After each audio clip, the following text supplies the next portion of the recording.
Right after Jack was born, Nate quit his job. Calling himself a travel writer, he barely worked, relied on my income, and led a carefree life driving across the country. One night, returning from a trip, Nate came home with a young woman holding a baby. "This is my mistress, Maria, and my child. I'm giving Jack to you. We're getting a divorce," he said, pushing the signed divorce papers at me, breathing heavily. "I'll come to pick it up in a week. Make sure you've signed it by then." A week later, Nate and Maria came back, and Jack and I told them, "You can't divorce Mom, because the car cost $64,000. You still haven't paid me back." Nate's cheeks twitched. Besides, Dad, you're living off Mom's earnings. Maybe you should wait to get divorced until you can support yourself." Maria looked bewildered. Nate started to make a muddy excuse. I smirked to myself. "All right, Nate, it's time for you to pay up for all the freedom you've had. I'm Lisa, a 50-year-old housewife. I live with my husband of the same age, Nate, and our 8th-grade son, Jack. I met Nate through a mutual friend, and we started dating."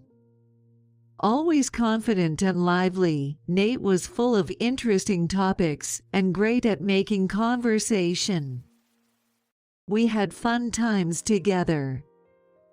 I thought it would be wonderful to spend my life with someone like him, so when he proposed to me at a fancy restaurant, I was over the moon. However, less than a year later, I regretted getting married. "I wish we could have kids soon." Considering our age, we were having such conversations when we were blessed with a honeymoon baby, and I was over the moon. Looking back, I feel that was the happiest time of my life. I was suffering from severe morning sickness, unable to clean or prepare meals, but Nate never blamed me and was always considerate. "Lisa, do you think you could eat some chicken porridge? Or maybe some white fish? I've heard fruits are good for you too." Nate, who's not great at cooking, would buy ready-made porridge, boxed meals, and fruits from the local supermarket and bring them to me as I lay in bed. To keep me from feeling sick, he'd eat his meals in the dining room and come back to pick up the dishes and even wash them. On weekends, he'd take over the laundry and cleaning. "Nate, I'm sorry for the trouble, and thank you for everything," I'd say, and he would smile, gently patting my head. It's only natural for spouses to support each other. Your body isn't just yours alone, so please don't overdo it. Not only was he attentive and kind, but he also held a full-time position at a major corporation. I deeply felt that marrying him was truly the right decision. However, our happiness came to an abrupt end. I began having contractions early in the morning, so Nate took a day off to take me to the hospital, waiting outside the delivery room for our baby to be born. Eventually, our baby was safely born. The midwife went to Nate to show him the baby wrapped in a blanket, smiling as she said, "Congratulations. It's a healthy boy." At that moment, Nate's face changed. "What? It's not a girl." "It's a boy." Nate's expression shifted from one filled with anticipation to one of intense disappointment. After moving to the hospital room, Nate let out a deep sigh and muttered in an exasperated voice, "I had a boy, huh?" At this moment, Unaware of the seriousness of the situation, I offered a wry smile and tried to console Nate. "You were hoping for a girl, weren't you? You were told it might be a boy by the doctor. That's too bad. I've heard there are still families who desire a male heir." However, neither my Mill nor Nate seemed particularly keen on having a boy. Though Nate wanted to know the gender, personally, I was indifferent. I always dreamed of being a father to a daughter. Nate became furious. Men are just smelly, dirty, and not cute at all. Why didn't you have a girl? I was infuriated by his awful remark. There's no way to choose that. Even if you try gender selection, it's not 100% successful. Our baby is precious to us. The gender shouldn't matter. It should matter. Ah, damn it. Seriously, men are just unnecessary. Nate just left the hospital room after saying that. He never came to the hospital again, didn't contact me, and I had to be discharged alone. Since my parents' house was too far away and I couldn't rely on them, I reluctantly called my Mill to ask for a ride. Nate was really looking forward to having a girl. I can understand why he would complain. I explained the situation to my Mill, but as expected, she took Nate's side. "You're not going back to your parents, right? I can come over to help." "Thank you. If there's anything I need, I'll let you know." I replied with a forced smile, politely declining. It's only a 30-minute drive from my in-laws' place. But even if it's busy, raising a child just with Nate is far more comfortable than relying on my Mill, who only has sarcastic comments to offer whenever she opens her mouth. I thought that Nate was just in a huff and would soon cheer up and adore the baby. But I was too optimistic. I began living what felt like a solo hellish life. Before the birth, Nate and I had fun picking out baby furniture online and reading articles and books about babies, wondering what our life would be like. But as soon as Nate found out the baby was a boy, he seemed to lose interest.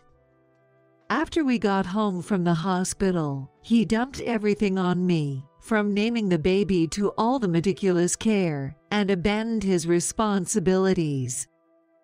"Nate, could you hold Jack for a bit? He's been crying non-stop, and I can't get anything done, not cooking, not cleaning."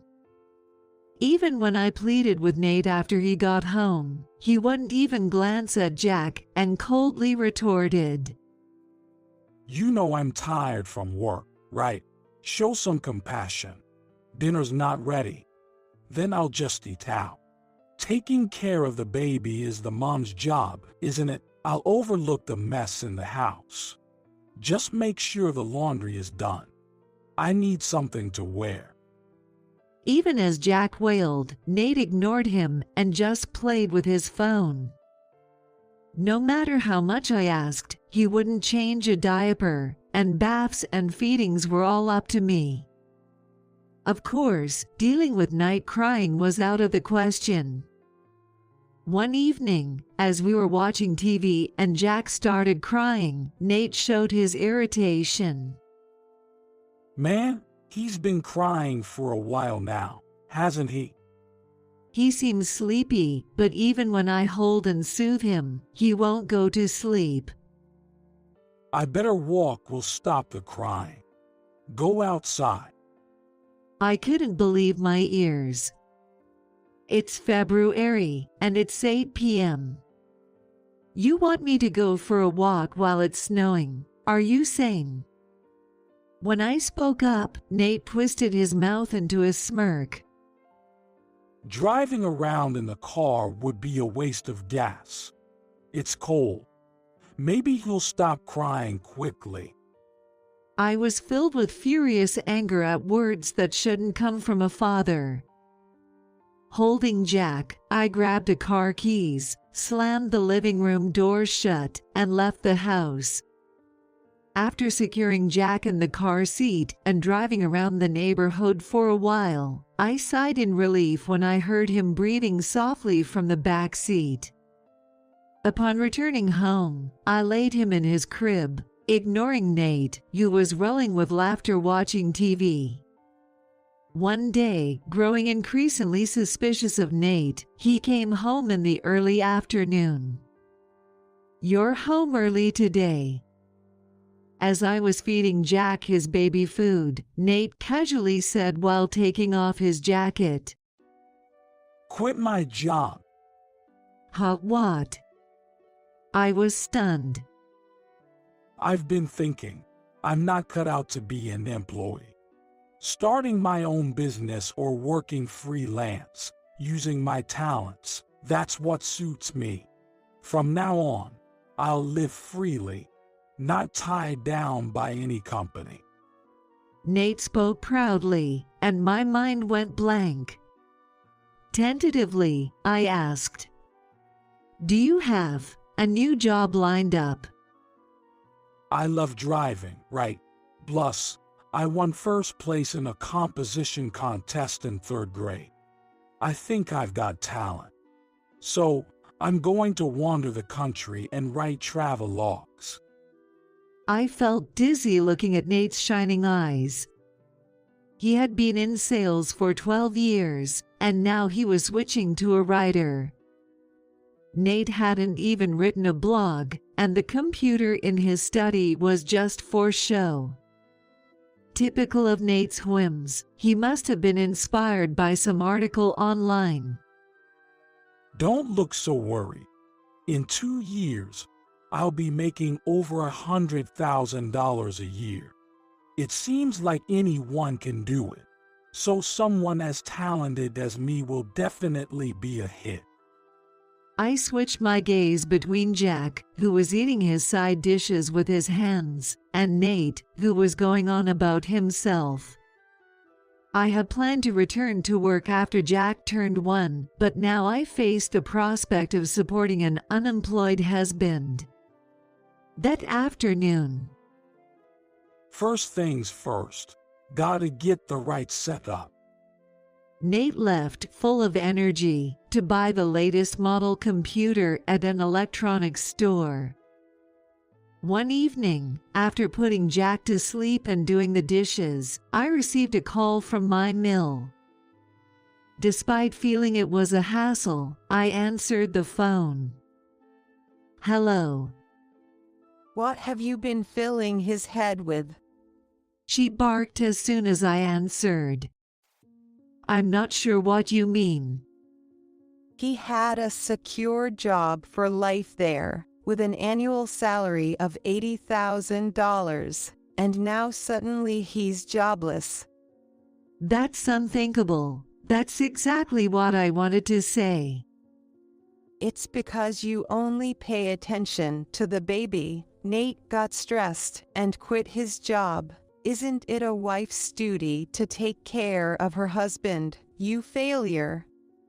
"If you have complaints, please address them to him. I'm busy, so I'm going to hang up now." While she continued to rant, I hung up and ignored her calls and messages for a while. My anger at Nate's selfishness didn't subside, but I was determined to work seriously to raise Jack. I hoped that by seeing me juggle housework and childcare, Nate might reflect on his actions, but it was in vain. Nate would lock himself in his study to tinker with his computer, or suddenly declare I'm going on a trip to the northern area and leave without contact, only to return days later. This forced me to rely on my workplace's childcare for sick children and work hard.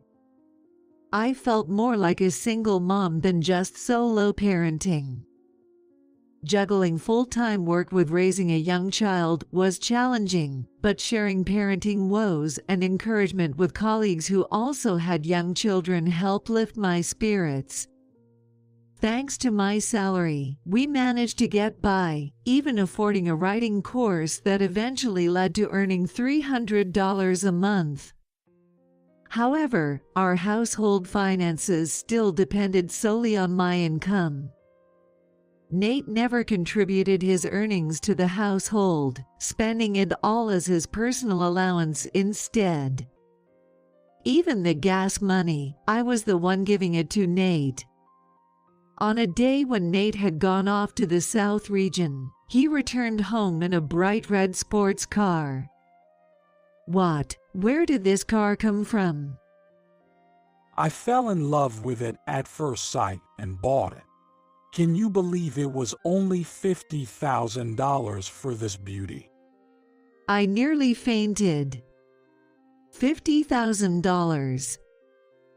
Yeah, I got bored of the old car after 2 years.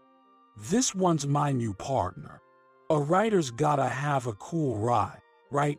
Seeing Nate smirk, I pressed my temples and asked, Wait, how did you pay for this? You have no savings, right? Relax. It's on an 84-month loan.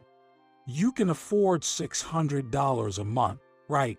I'll be a bestseller soon, so just cover it until then. I was dumbfounded at first, but soon anger started to bubble up. How could I possibly afford $600 a month? We're barely making ends meet as it is. Who do you think is causing all our financial troubles? Then Nate, distorting his face, shot back. All you talk about is money. Money. It's so shallow. When did you become such a woman? Support your husband's dreams more. You're too practical. It's boring. Saying that, he dumped his anger on me and locked himself in his room. Daddy's back. Jack, who had just woken up from his nap, stretched and asked me. Yes, he seems busy with work and went to his room. Make sure to say welcome back when he comes down. Okay, hey, Mommy. How long is Daddy going to stay at home? I'll ask him later. My heart aching at Jack's lonely smile. Even after Jack started going to daycare, Nate didn't try to interact with him and continued with his cold demeanor. If Jack spoke to him, he would respond, but Nate never initiated conversation or made eye contact.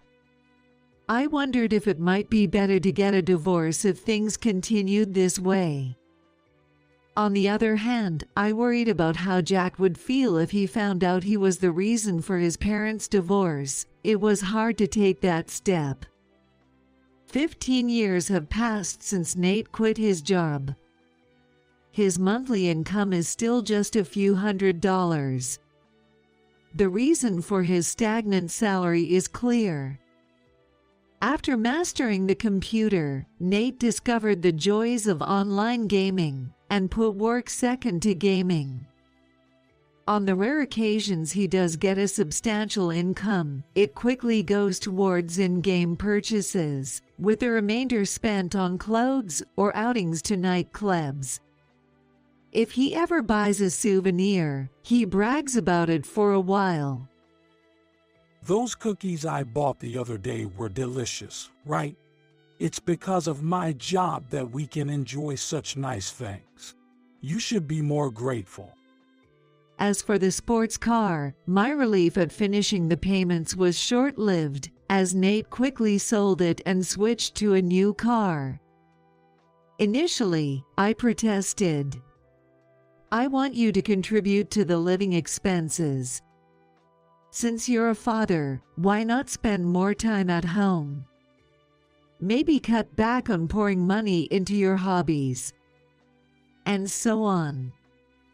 Then Nate, with veins bulging on his forehead, would explode in anger. You're mocking me for my low salary, aren't you? You look down on me and laugh. That's not it. I just wish you'd act more like a father. When I spoke patiently, Nate, still angry, said in a rough tone, Next year, I'll definitely be making $100,000 a year. Then, I'll have more free time to spend at home, and I'll contribute to the household. Stop nagging and just wait until then.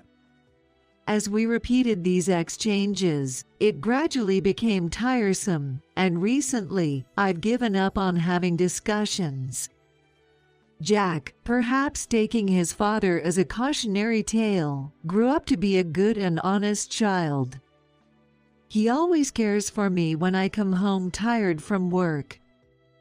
He helps with the household chores, and when I wake up from napping on the sofa, I find a blanket over me. And on special days like my birthday or Mother's Day, he surprises me with a homemade dinner and a bouquet of flowers. He takes care of everything. One evening, while I was preparing dinner, I heard the front door unlock. Thinking Jack had returned from his tutoring class, Nate's voice then filled the air. Nate was talking to someone. As I removed my apron and went to see who it was, I was rooted to the spot. Nate was standing close to a young woman holding a baby. Hi there. The woman was dressed provocatively and wore heavy makeup. She must be a hostess from the club he frequents. But why would he bring her to our house? The woman who came in with Nate pinched her nose and boldly walked into the kitchen to peek into the pots. With a pitiful smile and a nasally voice, she sneered. Oh, it smells like garlic. Nate, the smell will stick to my clothes. Sorry, Maria. Hey, Lisa, do something about it. It's fine. I'll endure it. Teehee, is dinner tofu? Such a humble dish, Nate. The full-course Italian meal was delicious. Nate smiled smugly at the woman's boastful comment. That place is really good. As you can see, my wife prefers these plain, poor dishes. It suits her. Oh, Nate, you're so bad. Their laughter only fueled my irritation. Because of his meager income, I'd been estranged from Italian cuisine for 15 years. Swallowing the words that almost slipped out, I asked Nate, and who might this be? The woman looked at me challengingly, her voice full of excitement. Nice to meet you. I'm Maria. I'm Nate's wife. Hey, don't get ahead of yourself. Nate chided, glancing at Maria and the baby with a smitten smile. This is my mistress, Maria, and our child. She actually gave me a daughter.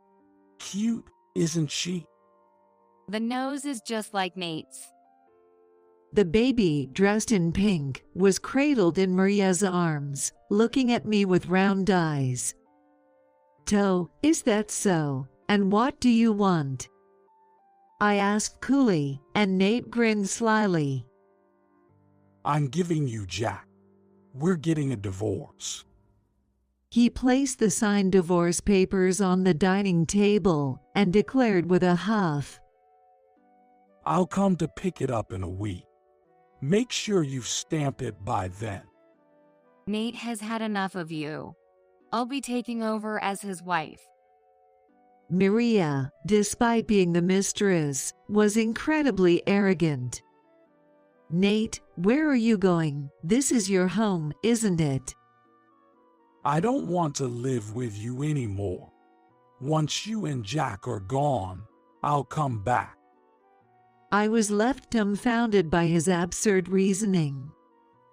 The two of them left with a burst of laughter, and the distinctive noisy exhaust of the modified sports car faded into the distance. After being stunned for a moment, I came back to my senses and looked down at the divorce papers. As I stared at them, a fierce anger began to well up inside me. He abandoned the role of father simply because the child born was a boy. He quit his job on his own accord, not contributing the meager income to the household, but instead spending it all on himself.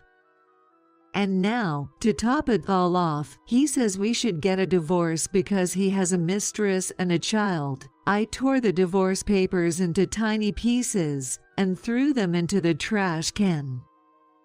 I'm seething with anger. This isn't a joke. How selfish can you get? I clenched my fists. If that's how it's going to be, I have plans of my own.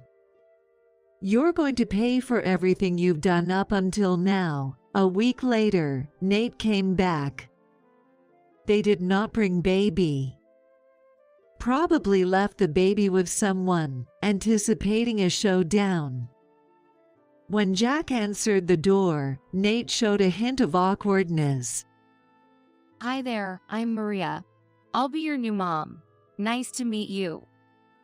Ignoring Maria's overly enthusiastic greeting, Jack looked straight at Nate. Dad, you're back, so you should say hi to Mom, right? Nate brushed off Jack's comment with a grimace. He led Maria to the dining table, holding her hand, and seated her next to himself. As I was making tea, Nate barked at me. We don't need tea. Just hand over the divorce papers. Well, it's going to be a long discussion. Might as well have something to drink. I put on a smile and prepared tea for 4, placing it on the table. Jack sat across from Nate, and I sat opposite Maria. Jack, being in 8th grade now, I figured he could understand everything, so I decided to tell him the whole story. After taking a sip of tea to moisten my throat, I casually told Nate. I threw away the divorce papers. What? Hey, you really don't want to divorce me that much. Nate smirked, but Jack looked at him with evident disdain. You can't divorce Mom, you know, because... The total cost for the 2 new cars, $80,000. You haven't paid me back yet. Nate's face went pale. Don't think I've forgotten. When are you going to pay me back? I covered for all of it, after all. Yay, Dad. And how are you going to support yourself if you remarry this woman? Jack chuckled lightly. Since we're living on Mom's earnings, maybe it's better to postpone the divorce until you can support yourself, right? Nate was visibly flustered. Maria's eyes widened as she looked at Nate's profile. What's this about? Nate, what's going on? No, it's just an inside joke. Maria doesn't need to know. I slammed the printed payment statements in front of him. Look, this is for the previous car, 84 installments. And this is for the new car. Maria, do you see? It's all being paid from my card. After checking the statements, Maria tilted her head, puzzled. Why doesn't Nate pay for it himself? You're making $100,000 a year, right? You were the section chief at Smith Corp. Jack and I burst into laughter simultaneously. Really? Still carrying around a business card from 15 years ago? That's practically fraud, isn't it? Your current title is unemployed. We couldn't stop laughing at the absurdity. No, I'm a freelance writer. Self-proclaimed travel web writer, right, with an income less than a high school part-timer, used to earn $80,000, now what, about $4,000? Maria was shocked. What? $4,000. Yes, look. Oh, no. I showed Maria the bank statement. The monthly deposits of $400 or $500 from the same company name left her speechless. So, all these designer clothes you're wearing, those shiny leather shoes, and the luxury sports car, everything was bought by your wife? Even all the meals you've treated me to were with your wife's money? That's right, look at this. I leaned over the desk, showing Maria the credit card statements. He took the card I hardly ever use and spent without asking. I'll pay it back later. It's fine, isn't it? We're family. Nate raised his voice. In 2 or 3 years, I'm supposed to be making over $100,000. Maria, you believe in me, unlike these two, right? Maria offered a non-committal smile. You said the same thing when Jack was a baby. 15 years later, nothing has changed. Beside me, Jack nodded. Maria, you can live with him or remarry him if you like, just as long as you settle the new car payments and the unauthorized card use I covered. Of course, that's separate from the alimony and my child support, Dad. Quiet. I get it. Nate, no pleading, turned back to Maria. So, Maria, you'll lend me the money to pay Lisa back, right? Let me think about it, Nate. Maria's face twisted uncomfortably.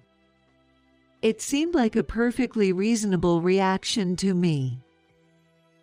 What? I'll pay you back later. We're going to be married, so it's fine, right? Nate said, trying to push his illogical reasoning on a hesitant Maria. I couldn't help but let out a wry laugh and picked up my phone. Now, it was time to start the second phase of my revenge. By the way, Maria, did you accompany Nate on his latest resort hotel trip?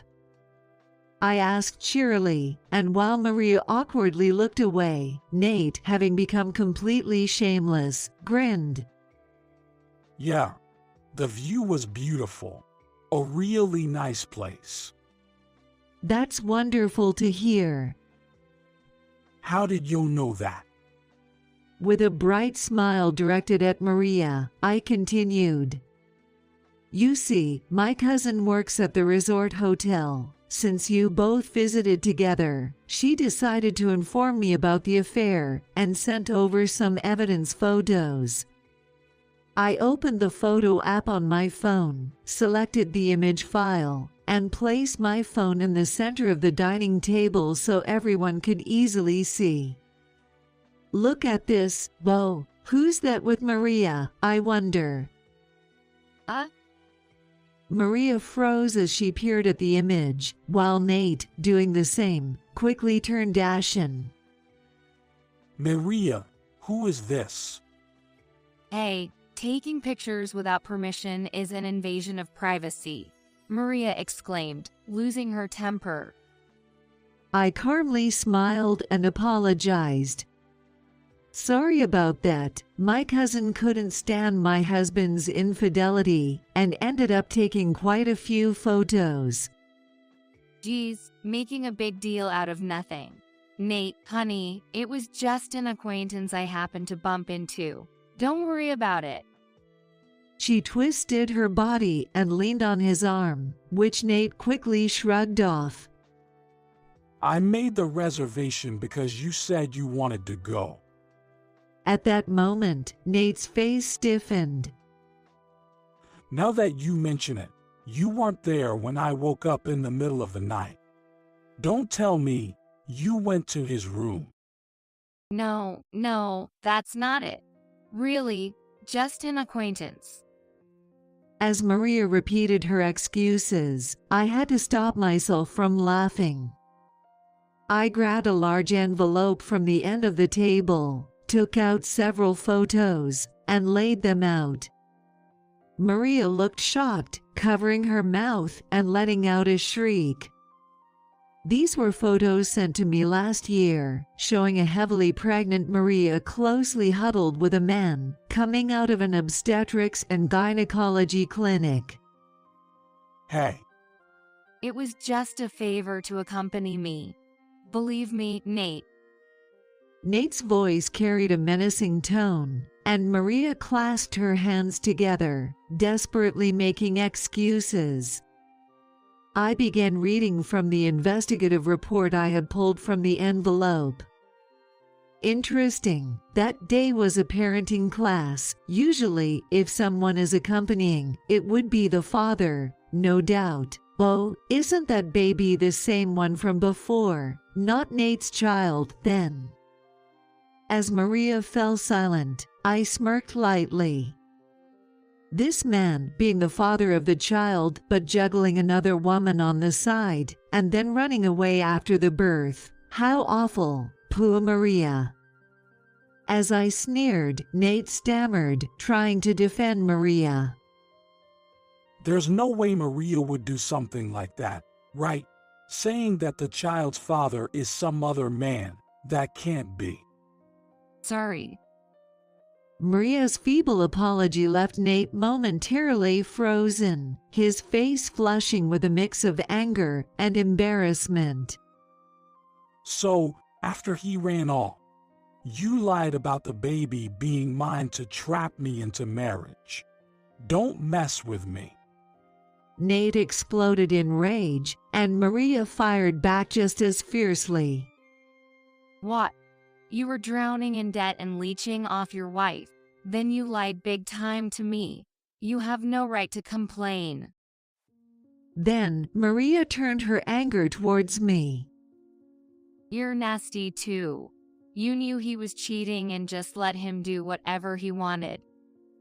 That's right. I've been dealing with a husband who does whatever he wants for 15 years. I thought I'd hit him with irrefutable evidence and milk him for alimony. I let out a sarcastic smile. Sending love-it-away messages to my phone by mistake, suddenly dressing up, coming home reeking of women's perfume. It was all too obvious. At that, Jack crossed his arms and nodded. You were always in such a good mood at home. Seriously, after everything Mom has done for you, how could you even think of cheating? What kind of nerve do you have? Jack looked thoroughly disgusted. I wanted to know more about the woman he was seeing, so I hired a detective agency. They gave me a bunch of bonus photos, so I thought I'd share them with Nate too. I smugly informed the glaring pair. Well, I'm not the type to be instructed by boss. Remember saying that? Pretty bold for someone who got fired for causing trouble. Nate's eyes widened in shock. How did you know about that? I heard it from the person who introduced us.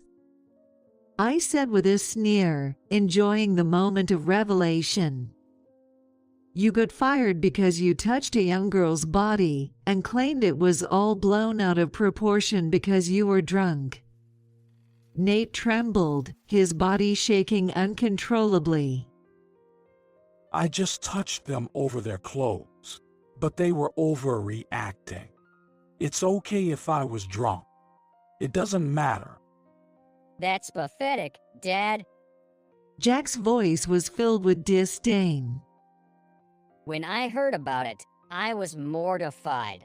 I was more shocked by that than by the fact you never showed me any affection. It's embarrassing. Really? What do you even think of women? Nate, to think you're that kind of person. Gross. Maria, now looking at Nate with disgust, chimed in. What? I don't want to hear that from someone who tried to pin another man's child on me. Nate shot back at Maria with a fierce glare. At least I'm not as bad as you. Both of you are terrible. The new employees you harassed are planning to sue you, so you better be prepared. Nate's shocked reaction. What? For that? They're not satisfied with just having you fired. They say they've suffered emotional distress and want compensation. Nate was incredulous. I don't have that kind of money. As Nate raged, his face turning beet red, Jack looked on, weary and disappointed. Dad, you need to take responsibility for what you've done. Directing a look of pity towards Nate. I then turned my gaze to Maria. Well, Maria, if you still want him, I can wrap him up for you with a bow. I don't need such an old man. Maria shot back as she stood up forcefully. I thought he was a division chief at a big company with an annual salary of $100,000, so I considered making him the father. She glared hatefully at Nate, speaking rapidly. But he turns out to be a prideful liar, living off his wife, with bad habits around women and drowning in debt. I wasted my time with him. Give me back my time. That's my line. Nate stood up to retort. I don't need a woman who cheats with another man. Never show your face to me again. Then let's break up. Goodbye.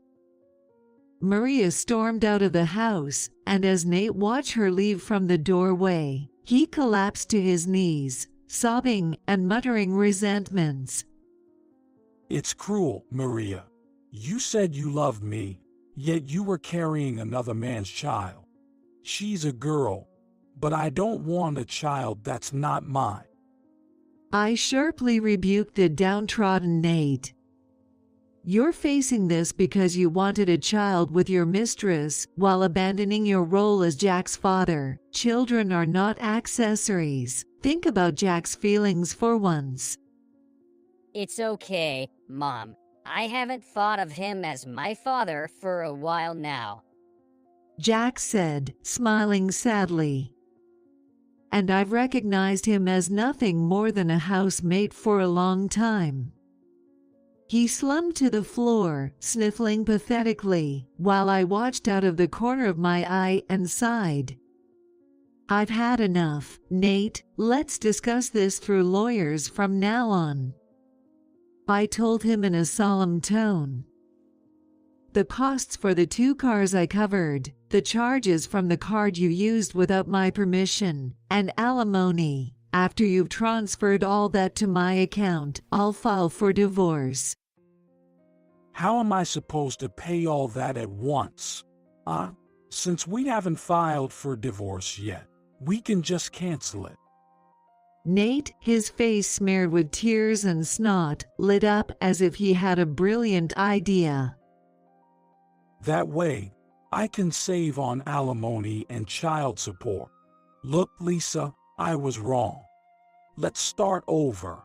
He reached out to me. I pushed him away reflexively. Don't joke with me. After that, Jack and I kicked out the persistently clinging Nate. After our divorce, Nate was kicked out by me and begged his mother for help. However, concerned about public image, she got furious about his infidelity and disowned him. He moved into a cheap apartment and started working seriously for the first time in 15 years. At 50, unable to secure a salaried position in sales, he finally found work in manual labor, getting scolded by supervisors younger than himself every day. Later, sued by the female employees, Nate avoided a lawsuit by paying a settlement, had paid for, forcing him to accrue more debt to settle his dues, which he funded by selling his luxury sports car. However, the money wasn't enough to cover the unauthorized credit card charges, alimony, and the cost of the first car I had paid for, forcing him to accrue more debt to settle his dues. Certainly, he must be working tirelessly only to have most of his earnings go towards repaying me, with very little left for himself. Of course, I also demanded alimony from Maria. Her parents covered it, transferring the money into my account. Her baby's father turned out to be a regular customer from her club. Maria, who broke the rules by getting pregnant with a customer's child, was fired and had to return to her parents' home. After giving birth, she too was disowned by her parents. Now, she leaves her baby at a daycare, working in a different club during the week, and taking a part-time job at a restaurant on weekends, enduring harsh days. Jack's child support is dutifully transferred to my account every month. We've contracted through a lawyer that should there be a single delay, we'd immediately sue. Now our high school freshman, Jack is working hard in an advanced placement class, aiming to become a pharmacist. Once I graduate from college, I'll make things easier for you, Mom. Just wait. Jack, who earns his own spending money through part-time jobs amidst his busy study schedule, said with a smile. Compared to the days I fretted over Nate's debts, working for college funds feels almost enjoyable. Going forward, I look forward to spending fulfilling days with my kind and reliable